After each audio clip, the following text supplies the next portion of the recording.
जय हिंद दोस्तों, मैं मैथ ब्लास्टर्स पर आकाश तिवारी आप सभी छात्र छात्राओं का बहुत बहुत स्वागत करता हूं। तो पहले आप लोगों से क्षमा चाहता हूं कि एक दो दिन वीडियो नहीं पढ़ पाई, तो जो थोड़ी समस्या थी जिसके कारण मैं नहीं दे पाया। तो मैं कोशिश करूंगा कि आपको नेक्स्ट जो टाइम आएगा, जैसे संडे होगा तो उसमें आपको मैं क्लासेस भी दे दूं। तो आप लोग बस कुछ हो ही जाती हैं ऐसी स्थिति जिसमें क्लासेस नहीं पढ़ पाती हैं, कुछ भी सोचते हैं कि हम रेगुलरिटी ना टूटे, लेकिन टूट ही जाती है। तो उसके लिए क्षमा चाहता हूँ। तो आप लोगों के सामने मैं फिर से आया हूँ और आपको बेहतर से बेहतर प्रश्न दूंगा। तो आप लोग पेन कॉपी निकाल कर बैठ जाइए। तो आज हम देखेंगे कि प्रश्न कौन कौन से। तो देखो, आपको मैं स्क्रीन पर प्रश्न दूंगा और आपको देखना है, नोट करना है, फिर उसके बाद करना है आपको। तो कह रहा है कि दो संख्याओं के वर्गों का योग 386 है। यदि एक संख्या 5 है तो दूसरी संख्या है। ऑप्शन दिए है 15, 18, 19, 20। तो ऐसे प्रश्न आप कैसे करोगे? तो उसने कहा दो संख्याओं के वर्गों का योग, मतलब दो संख्याएं हैं, एक ए है और एक बी है। इनके वर्गों का योग मतलब ये इनके वर्गों का कर दिया और इनका योग कर दिया। तो कितना दिए है? 386 दिए है। ठीक। अब कह रहा है यदि पहली संख्या 5 है, तो पहली संख्या 5 है, मैंने कहा पहली संख्या 5 है। ठीक। तो दूसरी संख्या क्या होगी? तो हमने कहा बस नकल टिक कर लो। तो यहाँ a की जगह मैंने 5 कर दिया और 5 का स्क्वायर कर दिया, plus B square equal to 386। तो यहाँ हो जाएगा बी स्क्वायर 386 पच्चम 25, और 25 को ट्रांसफर जब करोगे तो माइनस का हो जाएगा। तो यहाँ बी स्क्वायर बराबर कितना बचेगा? तो आप कहोगे 361। कितना बचेगा? 361 बचेगा। और आपको पता होना चाहिए कि अगर हमको b निकालना है तो 361 का वर्गमूल हो जाएगा। ठीक। और 361 किसका वर्गमूल होता है? तो 361 किसका होता है? तो आपको सभी को पता है कि अगर हम देखें 361 किसका होगा, तो आप जानते हो किसका होगा? 19 का होगा कि नहीं होगा? क्यों? क्योंकि आप जानते हो कि वर्ग का मतलब होता है कि जो संख्या है अगर उसका गुणा करके अगर वही चीज निकल आए तो हमारा इसका मतलब तो वर्ग। जैसे 19 नवैया कितने होते हैं? 171 हो जाएंगे। और 19 कम 19, 9 7 16, 1 1 2 3, देखो 361 होता है कि नहीं होता है? तो हमारा जो उत्तर होगा वो कितना हो जाएगा? 19 हो जाएगा। नोट कर लो इसे। प्रश्न क्या कह रहा है कि यदि दो संख्याओं का योग 22 है और उनके वर्गों का योग 404 है, तो उस संख्याओं का गुणनफल है। पहला ऑप्शन है 40, 44, 80, 88। ये आपके ऑप्शन हैं। तो अब देखो आपको क्या कहना है। कह रहा है कि दो संख्याएं हैं, दो संख्याओं का जो योग है वो कितना दिए है? 22 दिए है। अब उनके वर्गों का योग 404 है, मतलब इन्हीं के वर्गों का योग जो है वो 404 है। तो कह रहा है कि उन संख्याओं का गुणनफल, मतलब इन्हीं संख्याओं का गुणनफल आपको बताना है। ठीक। अब अगर इन्हीं संख्याओं का गुणनफल बताना है तो ऐसे संख्याएं आप कैसे, अगर ऐसा प्रश्न आ जाए तो कैसे करोगे? तो आपको एक चीज पता है कि अगर हम a प्लस बी का होल स्क्वायर देखें तो क्या होता है? a square plus B square plus 2ab। बोलो, यही होगा। अब आपको कुछ नहीं करना है। a प्लस बी के स्थान पर कितना रखा है? 22। तो यहाँ पर 22 लिख देना है, इसका स्क्वायर हो जाएगा। a square plus B square के स्थान पर कितना? 404 लिख देना है, प्लस 2ab कर देना है। ठीक। आता है प्रश्न, याद रखना, इंपॉर्टेंट है। फिर 22 बाई 7 कितने होते हैं? तो आप कहोगे 484 हो जाएंगे। और ये इधर आ जाएगा तो 404 माइनस हो जाएगा, तो 2 ऑफ ए बी हो जाएगा। तो यहां से अगर हम ए बी देखें, 484 में 404 अगर जाएगा तो कितना बचेगा? तो आप कहोगे 80 बचेगा कि नहीं बचेगा? बोलो। और हमसे इन संख्याओं का गुणनफल पूछा है, तो 2 से 80 काटेगा तो कितना बचेगा? तो आप कहोगे 40 आएगा। कितना आंसर आएगा? 40 आएगा। नोट कर लो इसे भी। मैं बीच बीच में पूछता रहूँगा, तो आप हाँ में हाँ मिलाते रहिए। अगर समझ में ना आए तो आप कमेंट बॉक्स में लिखिए, मैं आपको बताऊंगा। लेकिन मैं आपसे ज़्यादा बात नहीं करूंगा, क्योंकि आपके पास टाइम है कम और इसमें आप अधिक से अधिक प्रश्नों के प्रिपरेशन कर सको, यही मैं चाहता हूं। तो अगला प्रश्न देखो क्या कह रहा है। अगला प्रश्न कह रहा है कि दो संख्याओं का अंतर 6 है, उनके वर्ग का योग 666 है, तो दोनों संख्याएं हैं। कैसे कैसे प्रश्न पूछ सकता है, मैं सारे आपको बता रहा हूं, तो आप मेरे साथ जरूर बने रहिए।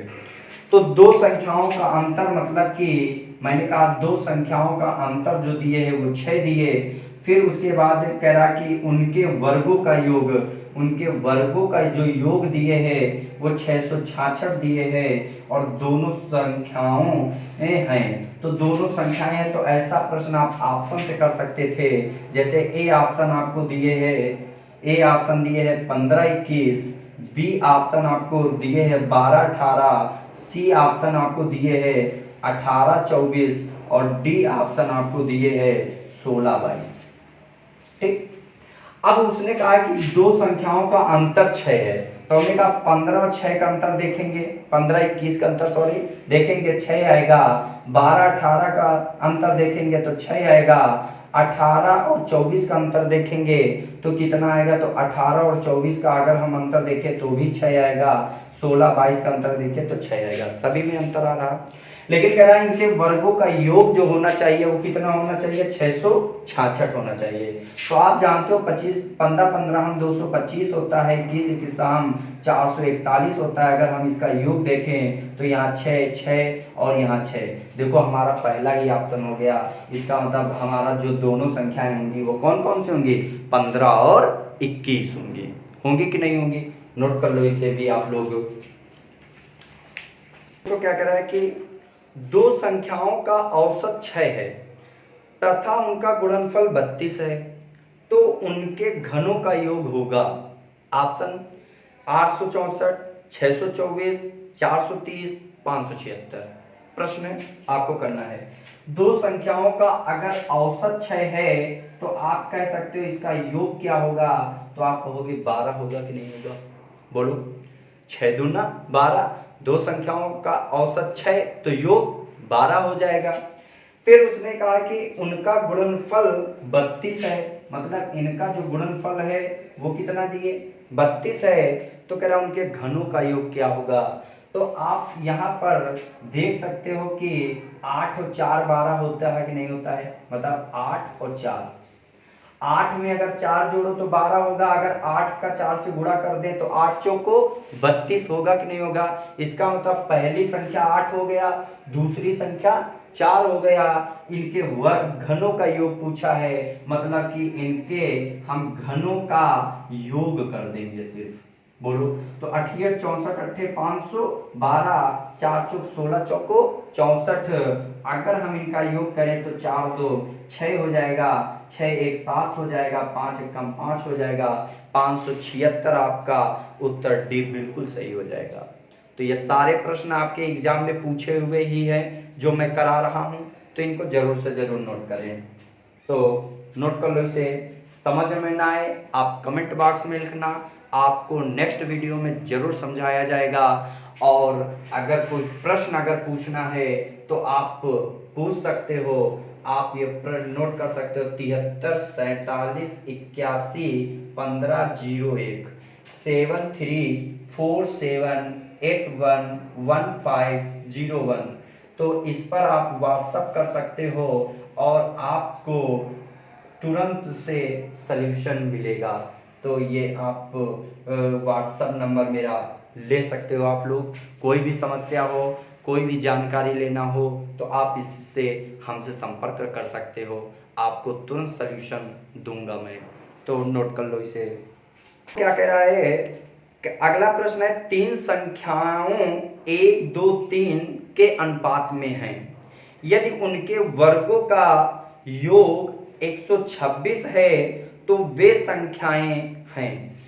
अब देखो क्या कह रहा है कि तीन संख्याएं हैं 1 2 3। अब यदि उनके वर्गों का योग 126 है, मतलब इन्हीं का वर्ग है, तो कभी भी अगर अनुपात में कोई संख्या दिए हो तो वो रियल मान नहीं होता है। अगर योग सिर्फ कहे तो उसी प्रकार योग कर देना, लेकिन अगर वर्गों और घनों का योग कहे तो वहां पर आप x मानकर करना। ठीक, वहां पर आप x मानकर करना। मतलब मैं कह सकता हूं कि वो संख्याएं, मान लिया पहली x थी और दूसरी आपकी 2x थी और तीसरी आपके 3x थी। ठीक, अब इनके वर्गों का योग, मतलब इसके वर्ग x स्क्वायर हो जाएगा, ये 2x स्क्वायर हो जाएगा और ये 3x स्क्वायर हो जाएगा। इनके वर्गों का जो योग दिए है वो 126 दिए है। ठीक, अब अगर मैं देखूं कि यहाँ x स्क्वायर हो जाएगा, ये 4x स्क्वायर हो जाएगा, ये 9x स्क्वायर हो जाएगा इक्वल टू 126, तो 9 4 13, ये 14, 14x स्क्वायर बराबर 126, तो x स्क्वायर का अगर मान निकालूं तो 14 9 126 होते हैं। तो x का मान कितना निकलेगा, तो आप कहोगे 9 का वर्गमूल, 9 का वर्गमूल कितना होता है, आप कहोगे 3 होता है। तो इसका मतलब प्रत्येक संख्या क्या हो जाएगी, ये 3 हो जाएगी, 3 दूना 6 हो जाएगी और 3 त्रिका 9 हो जाएगी। इसका मतलब वे संख्याएं जो होंगे वो क्या हो जाएगी, 3 और 6 और 9। तो हमारा जो उत्तर होगा वो 3 6 9 हो जाएगा। प्रश्न है कि एक धनात्मक संदूक का आयतन 13.824 घन सेंटीमीटर है, इसकी प्रत्येक भुजा की लंबाई है। ऑप्शन है 3.8 सेंटीमीटर, 2.4 सेंटीमीटर, 8.4 सेंटीमीटर, 2.3 सेंटीमीटर। तो कभी भी अगर ऐसा प्रश्न आ जाए तो धनात्मक संदूक का आयतन, तो आयतन आप याद रखना कि एक घनाभ का जो आयतन या घना का क्या कह रहा है, धनात्मक संदूक जो आयतन होगा वो क्या होगा, तो आप लोग याद रखना आयतन भुजा क्यूब होता है। क्या होता है, घन का आयतन तो भुजा क्यूब होता है, क्योंकि एक जो संदूक आपकी होती है कैसी होती है, घनाकार होती है। तो जो घन का आयतन होता है, घन का आयतन जो होगा वो क्या होगा, भुजा क्यूब होगा। तो हमको इसका घनाभ का जो आयतन दिए है वो कितना दिए है, 13 आपको दिए है 824, ये दिए है। अब आपको ऑप्शन आपको दिए हैं, आपके सामने ऑप्शन कौन कौन से दिए हैं, 3.8 सेंटीमीटर और बी ऑप्शन आपको दिए हैं 2.4 सेंटीमीटर और सी ऑप्शन आपको दिए हैं 8.4 सेंटीमीटर और डी ऑप्शन आपको दिए हैं आपको 2.3 सेंटीमीटर। बोलो, अब अगर घन करना है तो इसका मतलब कि इकाई अंक हमारा 4 है, तो अगर मैं 8 का देखूं इकाई अंक 8 64 8 512 होता है, इसका मतलब कि इसका तो इकाई अंक 4 आएगा नहीं। अगर मैं इसका देखूं 4 चौक 16 चौको 64, हाँ हो सकता है, 4 चौक 16 चौको 64 हो सकता है, 3 त्रिक 9 त्रिक 27 मतलब 7 आ रहा है इकाई अंक, मतलब ये नहीं होगा। इसका मतलब ऑप्शन या तो 2.4 होगा या तो 8.4 होगा। तो अगर मैं देखूं घन, तो इसका मतलब अगर मैं यहाँ से भुजा निकालूं तो 13.824 इसका घन रूट लग जाएगा। तो आप जानते हो इधर 4 है तो 4 चौक 16 चौक को 64, इसका मतलब यहाँ 4 आ जाएगा। घन में 3 संख्याएं छुपा दी जाती हैं, बच्चा आपके पास 13। तो आप जानते हो 2 दूनी 4 दूनी 8, इसका मतलब ये 8 होगा। 8 जाएंगे तो 68 64 512, इसका मतलब ये नहीं होगा। जो हमारा उत्तर होगा वो 2.4, इसका मतलब जो संदूक है उसकी प्रत्येक भुजा जो होगी वो 2.4 सेंटीमीटर होगी। कितनी होगी, 2.4 सेंटीमीटर होगी। अगर आपको स्पीड में ज़्यादा लगे तो आप लोग तुरंत कमेंट करना, तो अब मैं आपको पुनः बताने की कोशिश करूंगा और स्पीड जो है उसको भी मैं कम करूंगा। तो आप लोग समझे ज़रूर, वीडियो अंत तक पूरा ज़रूर देखें, आपको निश्चित है सफलता मिलेगी और यहाँ पर कुछ नया आपको सीखने को ज़रूर मिलेगा। तो नोट कर लो इसे।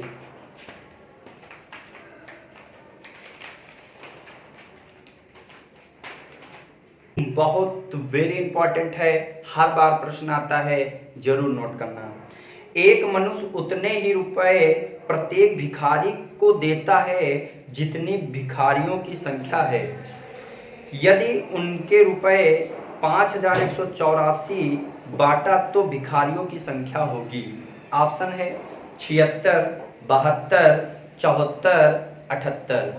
तो कभी भी अगर उतना और जितना वाला अगर प्रश्न में अगर आ जाए कि आपको उतने ही पेड़ उतनी ही पंक्तियां जैसे प्रश्न आ जाए, उतने ही बच्चे उतने ही लड्डू बांटे गए अगर प्रश्न आ जाए, तो ऐसे प्रश्न अगर कभी भी उतना जितना वाला प्रश्न आ जाए तो दी गई संख्या का वर्गमूल निकाल लेना, हमारा उत्तर आ जाएगा। जैसे उसने कहा है कि एक मनुष्य ने उतने ही रुपए बांटे जितने की वह भिखारी थे। यदि उसने कहा यदि उसने 5184 रुपए बांटे हो तो भिखारियों की संख्या क्या होगी, तो हमने कहा 5184 का वर्गमूल ले लो। क्या ले लो? वर्गमूल ले लो। तो 5184 का वर्गमूल लोगे तो क्या होगा, यहाँ पर आपने देखा कि 4 है, तो अगर वर्गमूल लेने का तरीका देखो क्या होता है। अगर 4 है तो यहाँ पर हमने कहा 4 है तो या तो 2 दूनी 4 होता है, या तो 88 64 होता है। बोलो होता है कि नहीं होता है। अब अगर यहाँ पर देखें कि अगर वर्ग कर रहा हूं तो 2 संख्या छुप जाएंगी, तो यहाँ पर 51 है, इसका मतलब कि 7 7 49 होता है, तो इसका मतलब 7 और 7 होगा।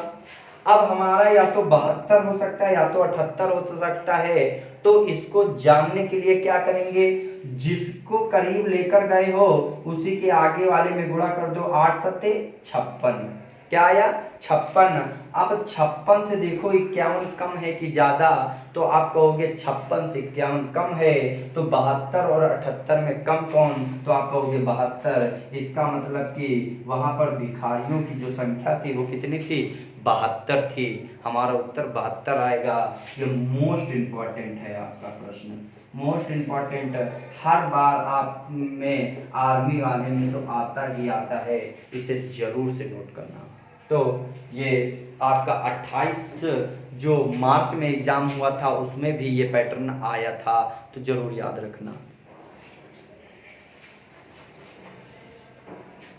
कह रहा है कि एक व्यक्ति कुछ दिन के लिए भ्रमण को निकला, उसने प्रतिदिन जितने दिन वह घूमा था उसका 6 गुना खर्च किया। यदि उसने कुल 3750 रुपए खर्च किए तो वह कितने दिन भ्रमण किया। तो कभी भी अगर ऐसा प्रश्न आ जाए तो कैसे करोगे। अब ये बताओ, उसने कहा कि उसने कुछ दिन के लिए निकला, ठीक है, उसने कुछ दिन के लिए निकला, मुझे नहीं पता कितने दिन के लिए निकला, लेकिन उसने कहा जितने दिन लिखना था उसका 6 गुना, प्रत्येक दिन वो 6 गुना वो खर्च कर रहा है। तो हमने कहा मान लो वो x दिन के लिए निकला था, कितने दिन के लिए, x दिन के लिए, और उसने जिस दिन के लिए जितने दिन निकला उसका 6 गुना खर्च किया। इसका मतलब जितना दिन था वो तो था ही, लेकिन इसका 6 गुना उसने खर्चा भी किया कि नहीं किया। तो अब उसने कहा कि जो टोटल है उसने कितना रुपया वो किया है, 3750। इसका मतलब 3750 रुपए, 3750। तो इसका मतलब जो दिन था जो खर्चा किया था उसका हम क्या कर देंगे, मल्टीप्लाई करोगे तो 6 रहेगा, तो 6 स्क्वायर हो जाएगा 3750। तो यहाँ से x स्क्वायर का जो निकालोगे तो कितना आएगा, 6 36। तो बचा आपके पास कितना, तो यहाँ पर 1, तो इसका मतलब 6 दूना 12 हो जाएगा। अब यहाँ पर कितने आपके बचेंगे, तो 3, तो 6 पंचे 30 हो जाएगा कि नहीं हो जाएगा। अब यहाँ पर आपने देखा x स्क्वायर है, तो इसका मतलब स्क्वायर हटाओगे तो यहाँ क्या लग जाएगा, वर्गमूल। तो जैसे ही हम वर्गमूल लगाएंगे तो आप जानते हो, सभी लोग पढ़े लिखे हो, हम जानते हैं 625 किसका वर्गमूल होता है, तो आप कहते हो 25 का होता है कि नहीं होता है। इसका मतलब कि आपने कहा x का मान 25 निकल आया, तो इसका मतलब वो कितने दिन तक भ्रमण किया था? आप कहोगे 25 दिन तक। उसने 6 गुना खर्चा किया, मतलब 25 गुणे 6 करोगे तो 25 छक्का कितने होते हैं? सभी को पता होगा 150 होता है। इसका मतलब प्रतिदिन कितना खर्चा कर रहा था? 150। हमसे प्रश्न में पूछा क्या है? कितने दिन भ्रमण किया, तो इसका मतलब अगर दिन पूछे तो हमारा 25 उत्तर, अगर कितना रुपया प्रतिदिन खर्चा कर रहा था तो हमारा 150 होता। तो दिन हमसे पूछा है तो हमारा जो उत्तर होगा वो 25 होगा। समझ में ना आए तो आप कमेंट बॉक्स में जरूर लिखना, आपको जरूर बताया जाएगा। तो नोट कर लो, और फिर इसके बाद अगर वीडियो अच्छी लगी हो तो लाइक करना, शेयर करना, सब्सक्राइब मन हो तो करना, अन्यथा न करना, लेकिन वीडियो जरूर पूरी देखना। जय हिंद।